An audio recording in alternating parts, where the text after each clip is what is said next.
Hello there guys, how are you all doing? Welcome of course back to Rule of Two Review. Today we're going to talk a little bit more about some of the games that we saw at E3, so just like before, let's just get into this. So of course when E3 comes and goes, one of the first things a lot of us want to do is start putting together our top 10 lists and our favorite games that we saw and what are the best things from E3, the best titles that got us excited. And I of course wanted to do the same. I love making list videos, a lot of you guys might have heard me say that before. But I wanted to kind of phrase this list a little bit differently. I didn't want to call it like the top 10 games of E3 according to me. I want to make it the 10 games that I am the most excited for. And I just feel like that kind of phrasing or that title feels a little bit different than like the 10 best games. Games that I'm excited for is a little bit different than what might be considered the best. And I don't know, maybe that makes sense, maybe it doesn't. Just something that feels right to me. I wanted to do something a little bit different with it. So the way I selected these games and ordered them has to do with the way I kind of broke down in my brain the idea of the games that just make me the most excited to play.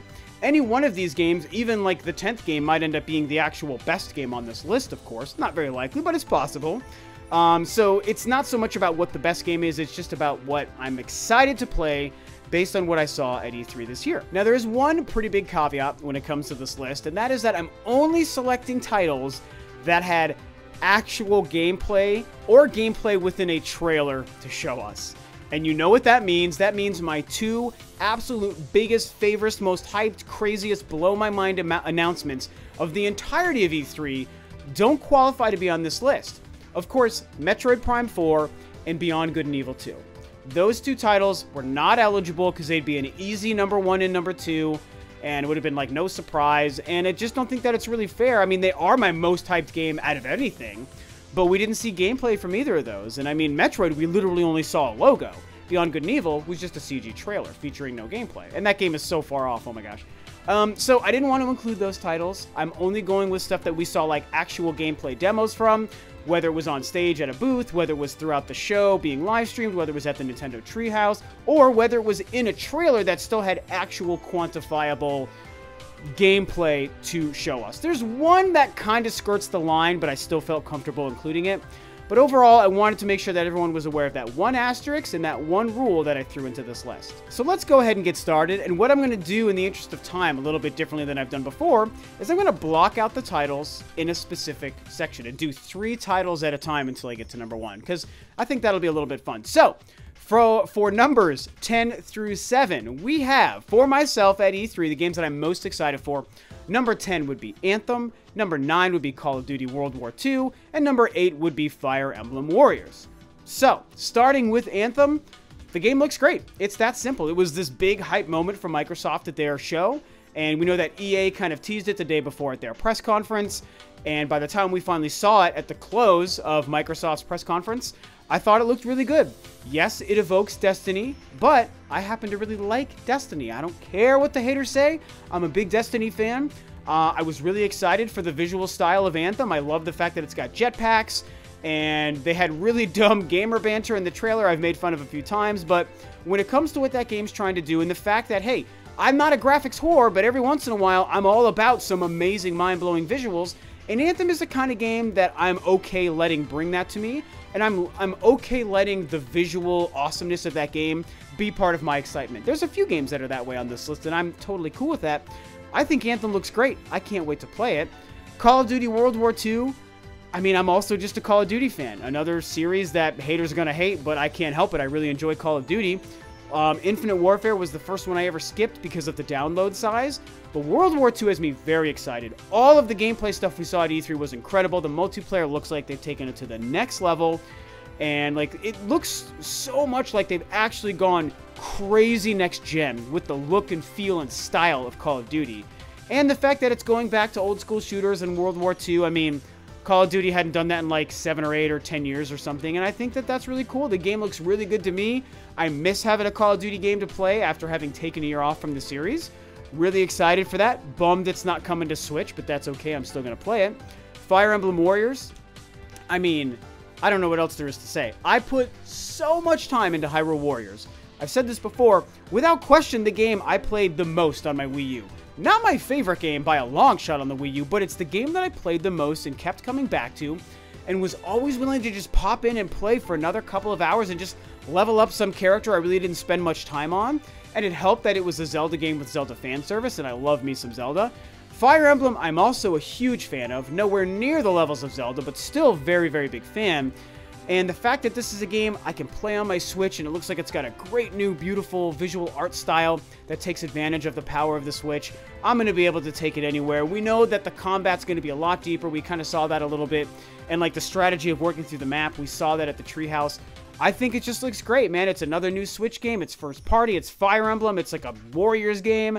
I'm going to put so much time into that game, I just simply can't wait. And for our next batch of games, we have at number 7, Middle-earth: Shadow of War. Number 6 is God of War. And number 5 is Ori and the Will of the Wisps. Middle-earth: Shadow of War. I love me some Lord of the Rings. I love me some Middle-earth. I thought even the Hobbit trilogy was great. Haters gonna hate on that one as well. This is like the haters gonna hate list. What is that about? I love the Middle-earth stuff, and I thought that the first Middle-earth game was incredible. I really, really enjoyed it, and it got, you know, all these praise and accolades for the combat and the visual style and the Nemesis system, and that stuff was all pretty true. I mean, it was, I remember when I first started, I was like, wow, this is kind of like difficult in a way that I wasn't expecting it to be. Not like the combat was difficult, but just the way the game wants you to navigate through it and the menus and the Nemesis system and like the crazy, huge, cool map. I was like, wow, this is like hard in a way that I don't know that I'm liking. But I actually stuck through it for like another day, and once I actually figured out what my problem was and got settled into the groove, it blew me away. I thought it was absolutely great. Like, I can't play an Assassin's Creed game to save my life. They bore me to tears. But the Middle-earth games, which are very much borrowing from that, I thought did it way better. And it probably helps that it's in Middle-earth, but what can I say? And I think Shadow of War looks like an incredible improvement. I am so excited for that game. God of War just comes down to the fact that I love God of War. I think the first 3 games, the trilogy, are absolute masterpieces, all 3 of them. The Ascension prequel game was pretty good. It wasn't great, but it was still very good, and I did enjoy it, and I played it all the way through. I love Kratos, man. He's just a big, dumb, bumbling idiot, and he's an unstoppable maniac, and I love that. This game is obviously changing that and turning that idea on its head and giving us this softer, fatherly Kratos with his son that apparently he can't touch or something weird, or he can't do something to. And then like they're spinning some other thing where like a lot of the enemies that you would typically see as like a bad foe in a game, even a God of War game, are actually going to be someone that kind of works with you to help out. And I just think that everything that they're doing with that game is really cool. I'm both excited and nervous about the combat. I talked about this when I reviewed Sony's show, because I love the previous God of War combat because it actually carved out a very specific identity. No other game looks, plays, or feels like the God of War games. None of them. And part of it is because the player doesn't have control of the camera, and you've got these huge sweeping shots from up above, and you're watching as Kratos runs around and you kill people and do this and that, and the camera moves with you, and I think that's spectacular. I love that.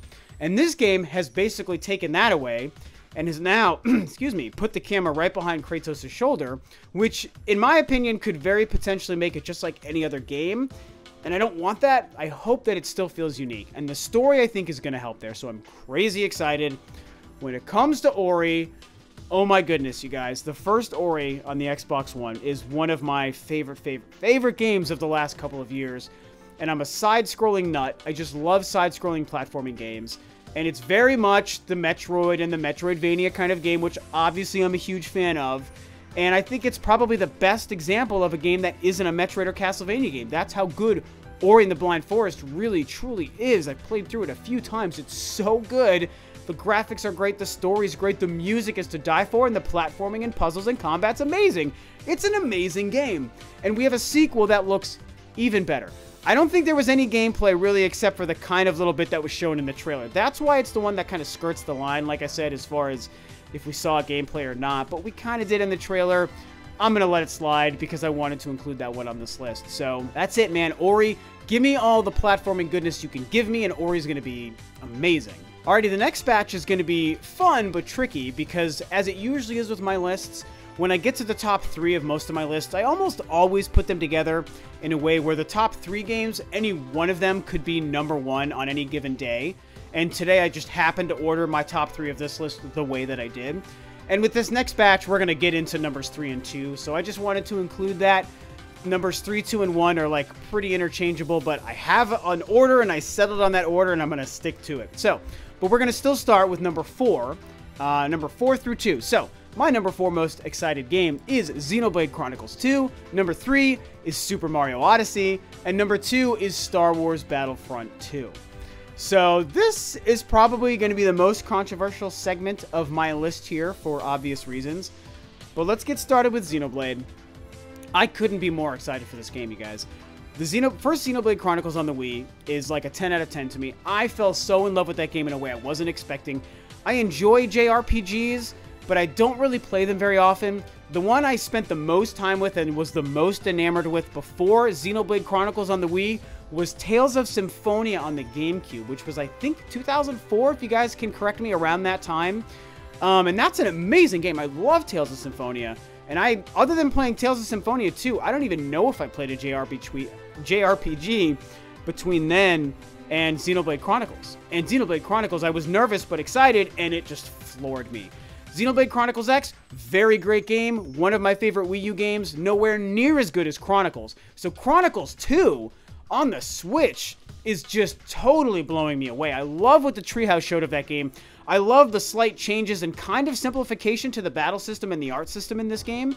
And I love that it does have, even though like it's sort of a more commitment to an anime style character model, overall I think the art style and like the way the world looks and feels and sounds and breathes to me is way more evocative of Xenoblade Chronicles on the Wii than Xenoblade Chronicles X on the Wii U. And I'm very excited for that. I can't remember if they confirmed throughout E3. You guys can tell me below if it's directly connected to like Shulk and Rhine and the stuff from the first game or if it's totally different. I'm pretty sure it's different because there's no Mechonis and Bionis. It's like different Titans or something. So either way, to have a game like this on our Switch is going to be so incredible. Mario Odyssey, let's get to that one real quick because I know everyone's going to yell at me for including Mario Odyssey only at number 3, but like I said, any one of these games, 3, 2, or 1, could be number 1. But I settled on number 3 today. Mario Odyssey is going to be amazing, guys. It very well could be the best game on this list. It could be like a 15 out of 10 compared to every other game on this list, even my numbers 2 and 1. Absolutely, Mario is always that good. Nintendo is putting their all into this game. They're doing what they did with Breath of the Wild. They're doing that to Mario, obviously. And what I love from some of the demos that I saw at the Treehouse is how it's not so much like, oh, you got Cappy and you throw him on things and you do all this stuff. Like, that's amazing. I'm so excited for that.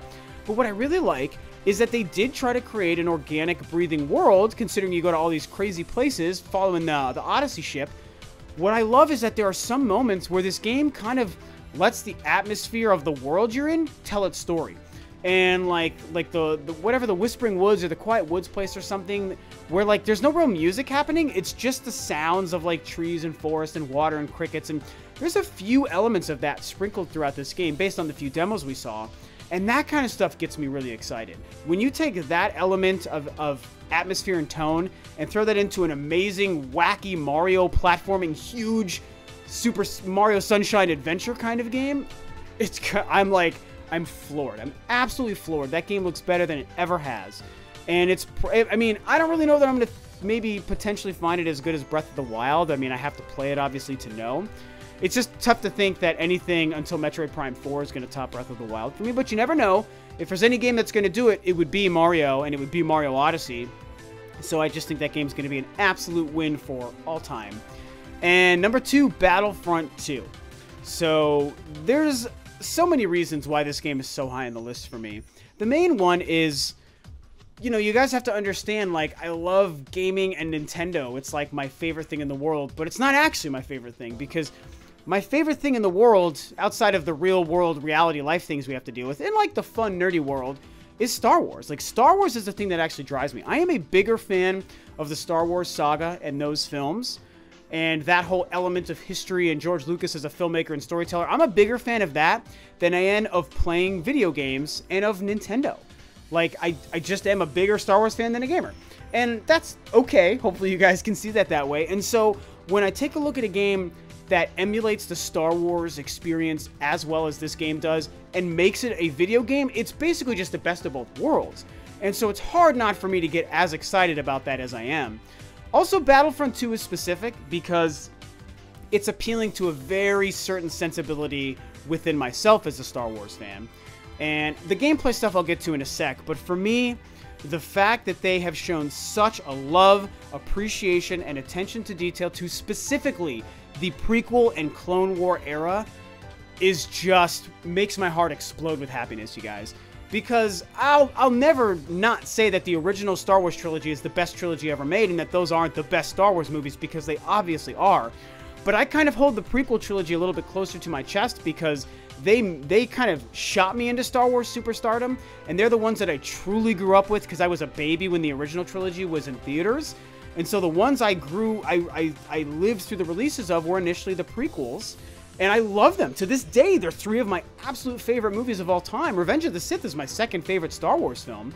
So, and being someone who loved that even through the dark times when people like jumped on the fad of hating the prequels, which thank God we're beyond those days for the most part, which feels very good. But still, those times did exist, and even those people still do exist that are very down on those movies. And I championed how much I loved them and how much I believe they're great Star Wars movies throughout that whole period. Battlefront came out 2 years ago, EA's Battlefront.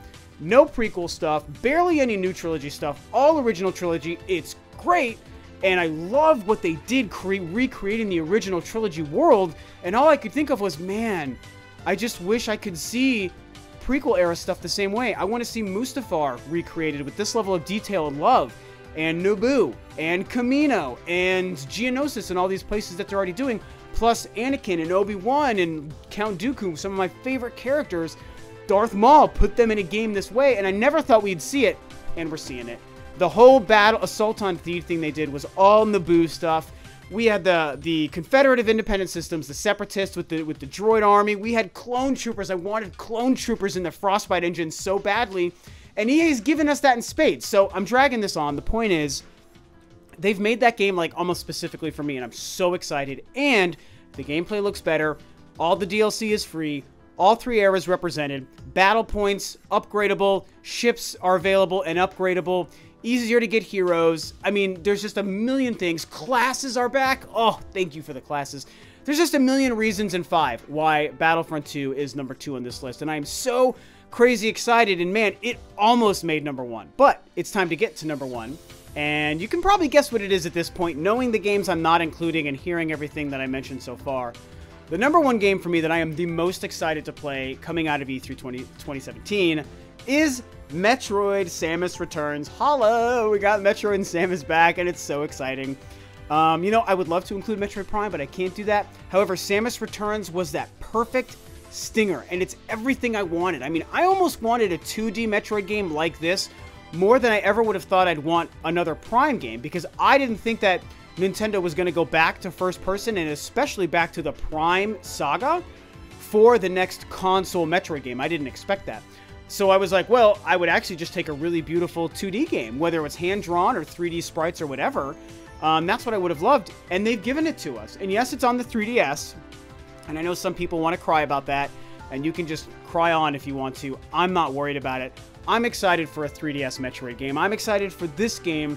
I love the fact that it's a recreation of the Return of Samus on the Game Boy, but done with like this amazing graphic style, and it's borrowing all these elements from Other M, like I talked about before. All the art direction, what her power suit looks like, all the melee stuff, and like the wrestling move takedowns. That's all right out of Other M. They've taken the best stuff from that game and put it into this 2D game. And I still think Metroid, even though Prime 1 is my favorite game of all time, I think Metroid and Samus still works best in 2D. And to take this risk and gamble and say, not only are we going to give you Prime 4, but we're going to give you this perfect, you know, retro, old school throwback, you know, Metroid game, only redone with a modern kind of conventions on the 3DS. I'm so excited. I'm so excited for Samus Returns. I don't care that it's on the 3DS. They've added so much great new stuff. They're harkening back to the best of the old stuff. And it's a great game to just kind of tide us over until we get Prime 4 in another probably 2 years. I would think 2019 for that game. But regardless, I mean, I don't even need to gush any more than I already am. You guys know why it's exciting to me. You guys know why it's exciting to you. I think Samus Returns is going to be the absolute bee's knees and then some. So thankful for Nintendo for doing what they did with Metroid. And with this game specifically, Sakamoto himself is even involved, which I even learned Metroid 2 was the one game he actually was never involved with. That was actually new info to me. So He went back to revisit this game to rebuild it for the 3DS. Thank you, Nintendo. Thank you, Sakamoto. Thank you, Reggie. Thank you, everyone.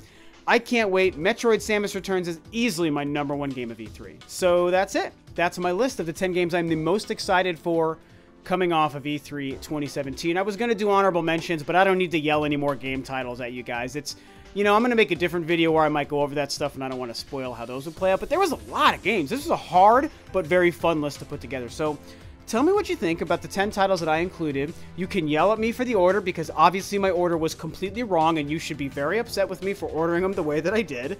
But I do want to hear you guys talk about them and talk about E3 and the games that you loved and were most excited for, especially if they didn't even make my list. I'm very, very curious. I love talking games and talking E3 with you guys. So I think that's going to be it for now. Thanks as always for tuning in, guys. This is Rob of Rule of Two Review, and I will catch you next time on another video.